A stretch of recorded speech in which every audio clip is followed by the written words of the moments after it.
Salut Joël. Salut, ça va? Ça va? T'es où exactement? Tu vois, à Babita? C'est toi en face? C'est là. À tout de suite. J'arrive tout de suite.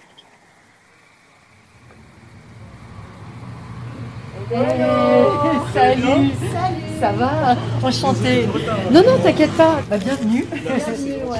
Tu viens du travail ou non? Non, j'avais un rendez-vous avant. C'est pour ça. Oh, je t'en prie, tiens, tu suis Andrea, voilà. C'est là-haut.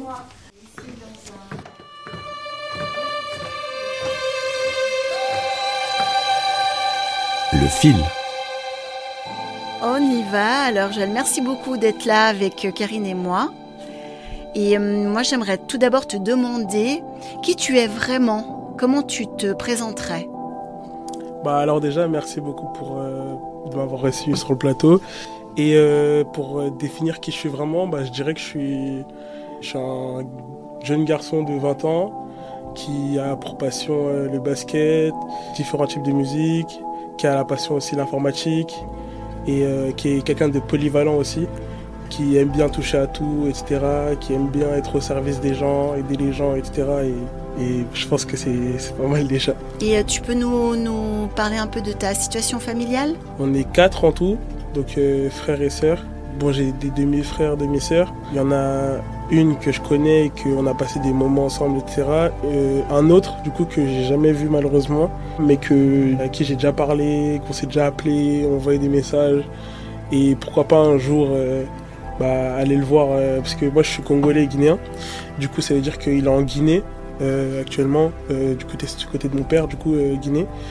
Et du coup, pourquoi pas, moi ça me sera avec un grand plaisir si un jour je pourrais aller le voir et vraiment le rencontrer, découvrir qui il est, etc. Et du coup, il y a mon grand frère actuel, celui avec qui je suis tout le temps, qui vit avec moi, etc. Et avec qui on s'entend très bien, etc. Vous habitez avec votre maman? Ah oui, on habite avec ma maman aussi. Ici, à Genève? Oui, à Genève, ouais. À Lancy. C'est Jonathan qui t'a donné le fil. Exactement. C'est quoi le lien qui t'unit à lui? Alors, le lien qui m'unit à Jonathan, c'est le basket. Ça fait depuis que j'ai 11 ans que je le connais, j'ai commencé même le basket à 11 ans. Donc à mes débuts, d'un coup je vois un gars comme ça débarquer, qui court dans tous les sens, un peu élancé, etc. Et je fais « Oh, mais c'est qui ce gars encore ?» Du coup, moi je regarde juste comme ça, parce que moi je suis quelqu'un, quand j'arrive dans un endroit là où je connais personne, je parle pas, j'ai juste besoin de regarder, d'analyser chaque comportement avant de pouvoir commencer. Donc disons que je suis légèrement réservé au début. Et du coup, c'est ce que j'ai fait. Et puis, en réalité, c'est là qu'on a remarqué que nos parents se connaissaient. On a commencé à se parler, à se voir ensemble, à jouer. Il m'a présenté ses amis. Du coup, Brady aussi, je le connais, du coup. Si vous vous demandez qui est Brady, eh bien, écoutez le 5e épisode du fil. C'est grâce à Jonathan aussi que... Brady, je le connaissais déjà parce que vu que j'habitais pas loin à l'époque, en France, à Gaillard, j'allais de temps en temps à la piscine, là où dans leur quartier, etc. Parce que c'était en Suisse, pas loin de Gaillard. Et du coup, quand j'allais là-bas, je voyais Brady, etc. Mais notre relation s'est vraiment plus affirmée avec tous ses frères, parce que maintenant c'est des frères, grâce au basket, parce que du coup on a passé des moments sur les terrains, etc.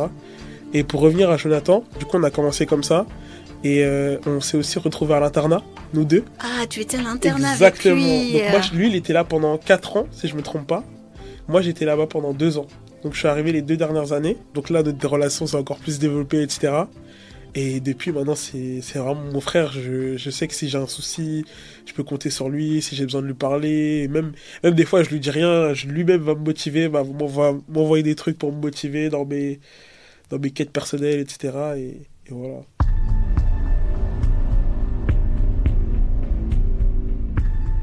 Et dans ta famille, en fait, quel est le lien le plus fort pour toi, celui qui t'a construit? En vrai, tout le monde en soi, que ce soit mon père, que ce soit ma mère et que ce soit mon frère, ils ont tous contribué en quelque chose et quelque chose de fort qui fait que je suis la personne qui est aujourd'hui. Mais on va dire la personne avec qui je suis resté, qui peut plus me comprendre par rapport à... Bon, ok, on a un écart d'âge de 5 ans avec mon frère, mais c'est quand même l'écart le moins élevé par rapport aux 2 autres. Dans quel sens? Toi, t'es l'aîné Non, moi, je suis le plus jeune. Okay. Pardon, ouais, c'est vrai. Ouais. Lui, il a 25 ans, du coup. Ouais. Moi, j'en ai 20. Mais du coup, c'est quand mon père était pas là, c'est lui qui gérait un peu, qui me donnait des conseils, qui me suivait. C'est un peu la figure paternelle, Exactement, tu dirais. c'est ça. Du coup, il jouait un peu les deux rôles aussi. Il jouait les rôles du père et aussi le rôle du grand frère. Et ça m'a beaucoup aidé aujourd'hui à surtout être autonome et à vraiment m'en sortir seul et toujours... Mais je sais que je peux compter sur lui et je compte sur lui des fois, etc. Mais il m'a appris à me construire tout seul, en fait. À faire mes propres trucs, etc. Et à toujours être comme ça, en fait. Pas à toujours dépendre des autres et dépendre de moi-même.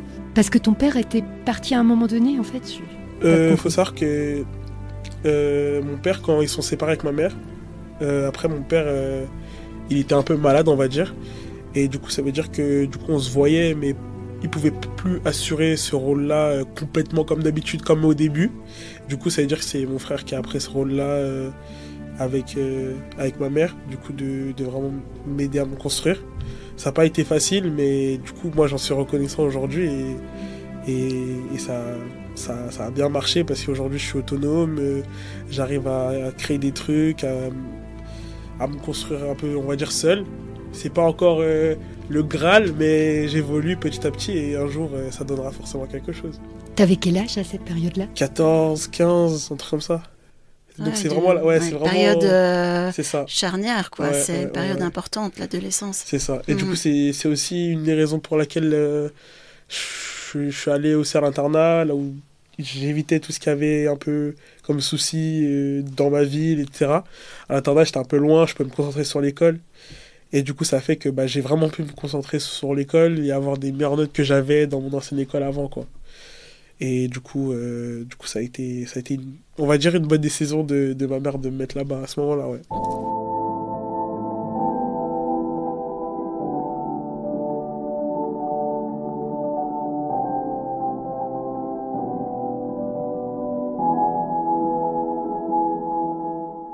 Jonathan nous a confié que le bac, pour toi, ça a été un moment un peu compliqué, mais que tu as traversé cette période avec brio, même si tu n'as pas eu ton bac. Tu t'es relevé de cette expérience qui peut être douloureuse. Qu'est-ce que tu retiens de ce passage-là ? Alors, il faut savoir que, comme il l'a dit, le bac... ça a été très douloureux. J'ai passé peut-être, si je me trompe pas, peut-être un mois là où j'étais en blackout, là où j'étais chez moi, je cogitais. Mon frère était pas là à ce moment-là, ma mère était partie au Congo aussi.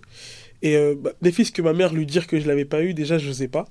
C'est-à-dire que quand elle m'envoyait des messages, je répondais pas, je l'écrivais pas, rien Mais rien pourquoi du tout. elle avait des attentes, tu crois ? Ou c'est toi qui pensais qu'elle avait des attentes assez fortes par rapport au bac ? Alors on va dire, ma mère, elle est très très très scolaire, elle aime beaucoup tout ce qui est école, etc. Et c'est vrai que de voir son fils échouer, etc., sachant que c'est vrai qu'elle m'avait dit aussi, oui, voilà, travail, mais après, il y a des choses, des réalités qui sont plus complexes que juste travailler, quoi. Et du coup, moi, je voulais pas lui dire ça, surtout qu'elle était là-bas, elle était dans un moment de joie, elle revenait, bon, je voulais pas. Et du coup, ça a été assez dur, personnellement, moi-même, de vivre ça. Ce que j'ai fait, c'est que j'ai vraiment essayé de parler de ça à pas grand monde, etc., au début, et essayer de l'accepter d'abord. Dès que je l'ai mieux accepté, etc., j'étais toujours en train de cogiter. Jusqu'à un moment là où je me suis dit, en vrai, je peux pas rester comme ça, là où je peux pas... Ok, c'est bon, je l'ai raté, maintenant c'est du passé. Faut que je trouve un moyen d'avancer. Donc ce que j'ai fait, c'est que je suis allé à Paris. Je suis parti voir mes cousins, ça faisait vraiment très longtemps que je les ai pas vus. Et juste le petit truc, c'est quoi? C'est que donc ma mère, j'osais pas lui dire. Mais dites-vous, mes cousins, ils habitent à côté, pas loin, à Mérin. Et même eux, je leur ai rien dit, je leur ai pas écrit rien. Alors que de base, on se voit assez régulièrement. Donc vraiment, comme quoi, j'avais honte, entre guillemets, on va dire. C'est les mots. Pour moi, c'est ce mot-là. C'est vraiment, j'avais de la honte de ne pas l'avoir eu. Du coup, je suis allé à Paris chez mes autres cousins, etc. Et en fait, ça m'a fait beaucoup de bien. On a pu s'amuser. Et quand je suis revenu, j'ai vraiment essayé de tout mettre dans la coiffure, dans mes trucs de coiffure. Et j'ai vraiment persévéré sur ce point-là. J'ai aussi continué à... Du coup, ça, je vous le dis. Il y a même, je pense, Jonathan, je sais pas si je lui ai dit. Du coup, là, je suis en train de repasser mon bac en candidat libre. C'est super, félicitations, bravo. Ouais. C'est génial.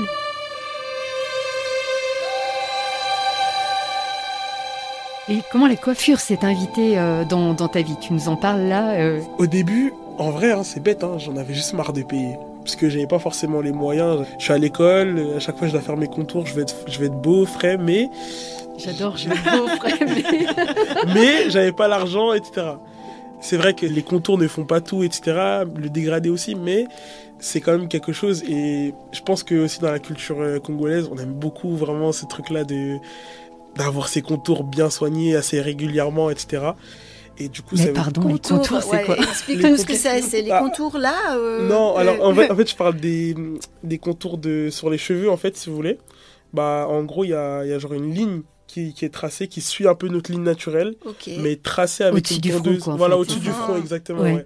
Tracée avec une tondeuse et à la fin avec une lame qui fait qu'après ça ressort vraiment bien, c'est carré, c'est bien joli. Et après avec un dégradé sur le côté, etc. qui fait ressortir aussi la coupe et les cheveux, quoi. Moi j'étais sur un projet cheveux longs, donc c'était plus un taper. Un dégradé sur les côtés, sur les tempes et à l'arrière. Et du coup, bah, à chaque fois que je voulais me coiffer, je pouvais pas, parce que j'avais pas assez, c'était trop cher, et il y avait l'inflation, donc les prix augmentaient. Donc je me suis dit, ça y est, j'en ai marre. Alors je vais acheter une tondeuse sur Temu. J'ai acheté 2 tondeuses, une tondeuse de finition qui permet d'être précis, et une autre tondeuse de coupe. Et j'ai commencé à me coiffer tout seul. Bon, je me suis raté plusieurs fois. Et après, j'ai commencé à essayer sur un pote. Bon, je l'ai raté aussi. Et après, en fait, si vous voulez, mais je l'ai raté, mais pas comme les autres, enfin, pas comme les autres trucs que je pouvais voir sur les réseaux sociaux. Je l'avais raté parce que le dégradé était mal fait, mais j'avais pas fait de trou. Mais j'ai vraiment essayé de développer ça de plus en plus, de m'améliorer, d'être meilleur. Donc j'allais dans des salons de coiffure, j'allais demander des conseils, j'envoyais des messages à des barbeurs, je leur disais, ouais, regarde la coupe là, qu'est-ce qu'il faut changer, qu'est-ce qu'il faut améliorer. Et petit à petit, j'ai commencé à prendre goût aussi, et maintenant, bah, c'est devenu, on va dire, une passion. C'est pas un secteur là où j'ai vraiment envie de travailler dedans ou quoi, mais c'est devenu une passion là où je fais ça aussi. Et aussi une légère source de revenus pour m'aider à subvenir à 2-3 besoins ou quoi. Et franchement, c'est cool, quoi.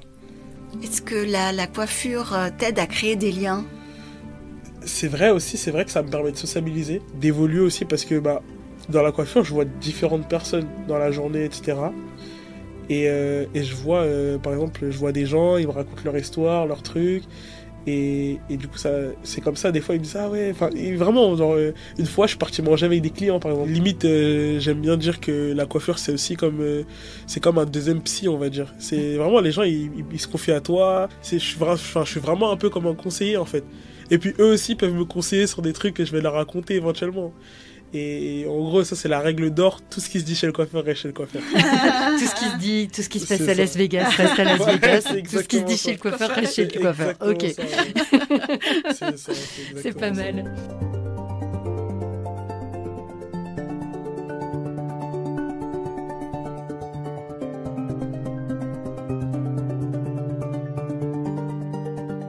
Justement, là, tu parles de confiance.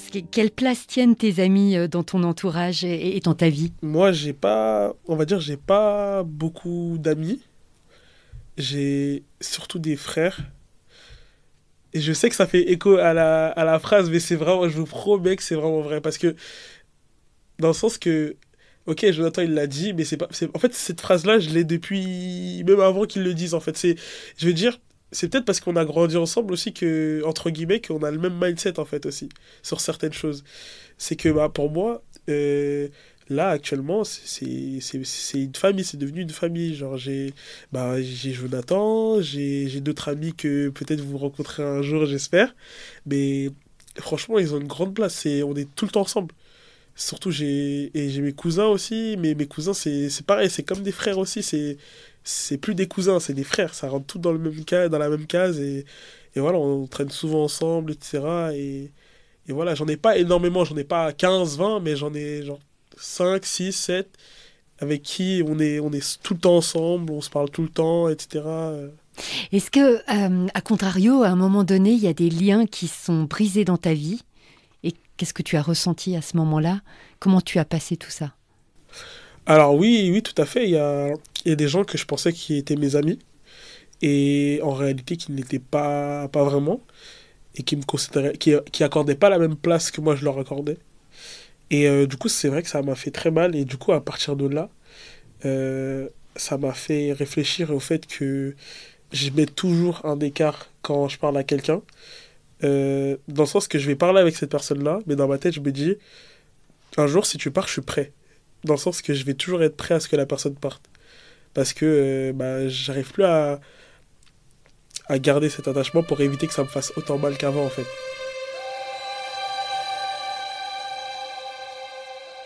Mais parce que tu as été blessé à un moment donné par une absence ou par une séparation, c'est pour ça que tu te protèges maintenant.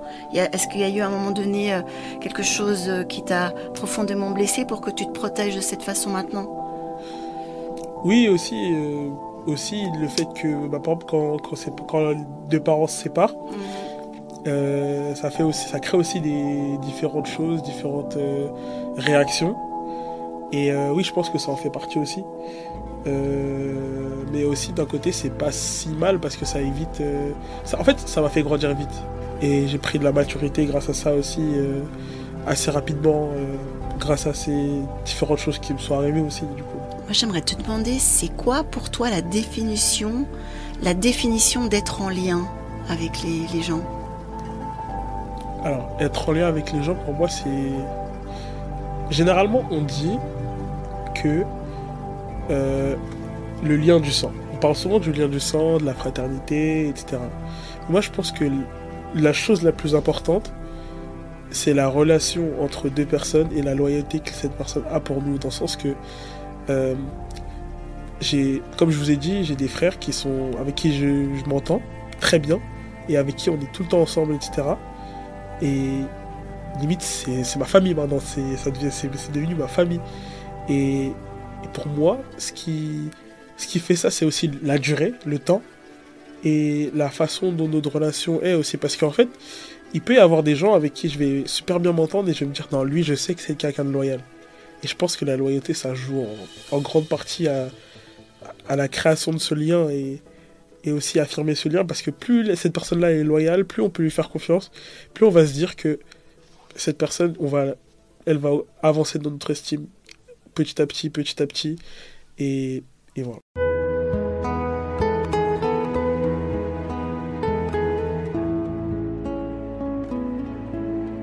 Moi, je voulais juste te poser une question par rapport à ce que tu as dit tout au début quand tu es arrivé. Tu nous parlais de la musique que tu écoutes en ce moment. Mm-hmm. Tu disais, j'écoute de la musique congolaise. Ouais, exactement. C'est juste.